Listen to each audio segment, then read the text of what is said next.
Bon, on a notre format A4, on va importer les images dedans. Fichier importé.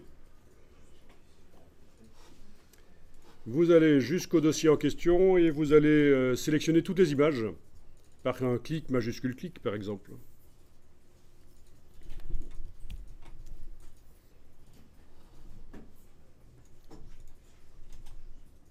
Voilà. Et vous avez donc le curseur qui est chargé avec 5 images.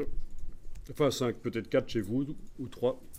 Alors voilà, 5 images dans mon cas qui sont dans le curseur. Et je vais donc les amener sur le plan de travail. Alors oui, vous êtes dans C6. Oui, c'est dans Illustrator qu'on a un problème dans C6, qu'il faut avoir défini il faut avoir choisi le format en centimètres au préalable dans Photoshop.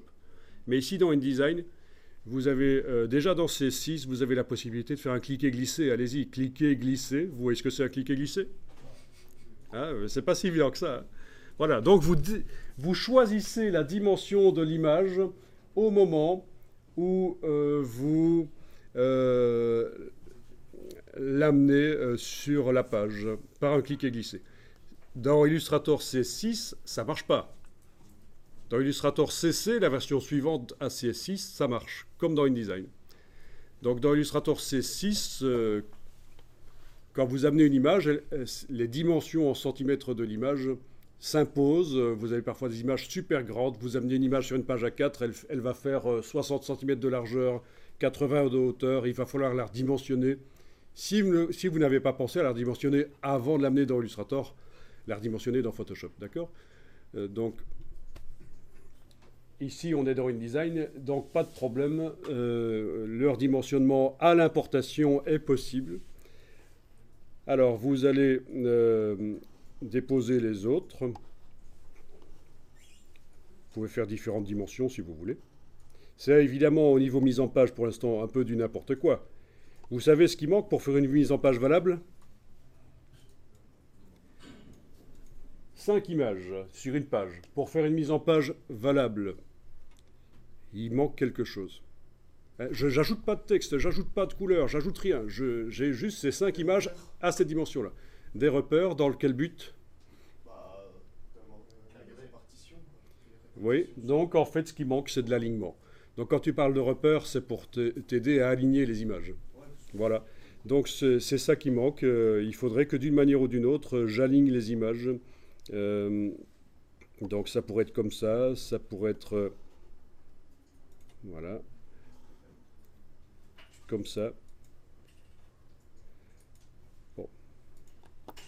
Mais c'est juste une... voilà, c'est juste un petit test qu'on fait ici. Je les aligne sur la gauche, par exemple. Voilà. On ne va pas aller plus loin ici, dans la mise en page, mais c'était juste parce que j'avais des images plic-ploc sur la page, et évidemment, c'était un peu du n'importe quoi. Maintenant que j'ai un tantinet aligné les images, c'est déjà un peu mieux. J'ai un tout petit peu aligné les images, c'est déjà un peu mieux.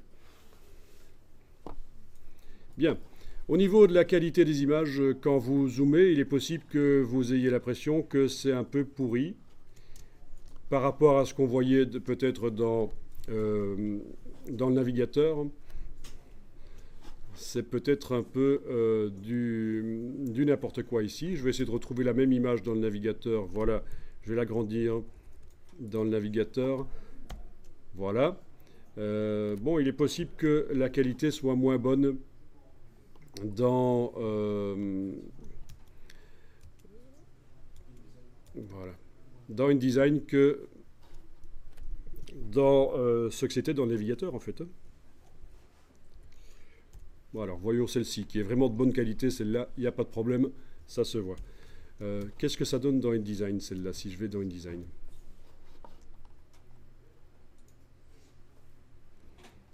Ah, mais je ne l'ai pas prise celle-là finalement. Ah si, elle est là. Ok, j'ai rien dit. Elle est là. Elle était petite et c'est pour ça que... Voilà.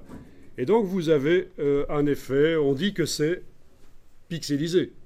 Quand on voit les pixels, on dit que c'est pixelisé. Et vous connaissez le système dans InDesign, vous savez pourquoi, vous savez comment faire en sorte qu'elle s'affiche de meilleure qualité?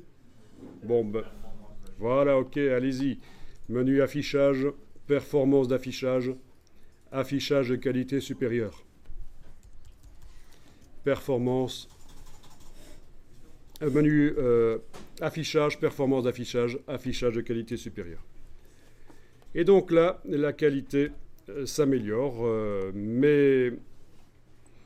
Et vous savez pourquoi les images ne s'affichent pas en performance d'affichage optimale, maximale dès le départ? Non, vous ne savez pas pourquoi? Vous n'avez pas une petite idée?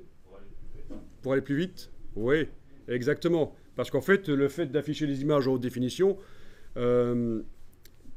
demande des ressources informatiques. Surtout si vous commencez à avoir un document InDesign, un magazine, avec des centaines d'images dans le magazine. Forcément, ça va demander pas mal de ressources. Et le fait que InDesign d'office n'affiche pas les images pleine définition va épargner les ressources. Vous allez pouvoir faire de la mise en page avec ce qu'on appelle des images de placement. C'est-à-dire, on sait que la qualité des images sera meilleure quand on va exporter le PDF. Ce sont des images de placement. Ce qu'on appelle aussi les images DEMI, DU2MY, donc les images qui sont là, on sait bien que ce ne seront pas les images finales.